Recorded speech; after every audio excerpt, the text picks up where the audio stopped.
আসসালামু আলাইকুম রহমতুল্লাহি ওয়া বারাকাতুহু। অন্য জাতির জন্য শুভেচ্ছা।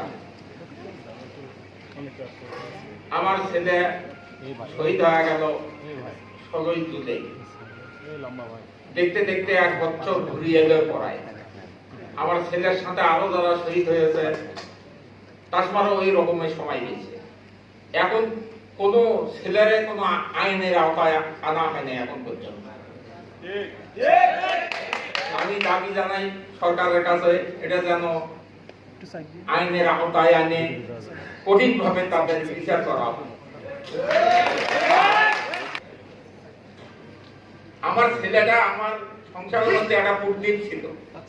আমার বাড়ি ঘর যারা দেখছে তারা কবিতে এই কৃষকের ছেলে ভার্সিটিতে যেতে পারে, কিন্তু ছেলেটা মেধাবী ছিল। ওই এই লাইন থেকে মানুষের ছেলে টিউশনি করায়। এইরকম করতে করতে শহরে যাওয়া টিউশনি করে খরচ কমেই দিতে লাগছে। ওদের খরচ দিয়ে আমি পড়ছে, পড়ে এসে অনার্স পরীক্ষা পাশ করলি, তার নির্বন্ধন পরীক্ষা ঠিক ছিল, পরে লিখিত পরীক্ষা দিয়েও পাশ করছে। এমন ছেলেটার আমার আশা ছিল যে একটা চাকরি বাকরি করবি, হয়তো আমি দেখে হয়তো মরি যাব। সেই আশাটা আমার আর বুঝল না।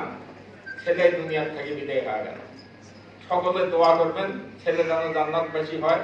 আমার ছেলের সাথে আরো যারা শহীদ হয়েছে তাদের জন্য দোয়া করবেন, সকলেই যেন জান্নাতবাসী হয়। আল্লাহ যেন শান্তি দান। আল্লাহ হাফেজ।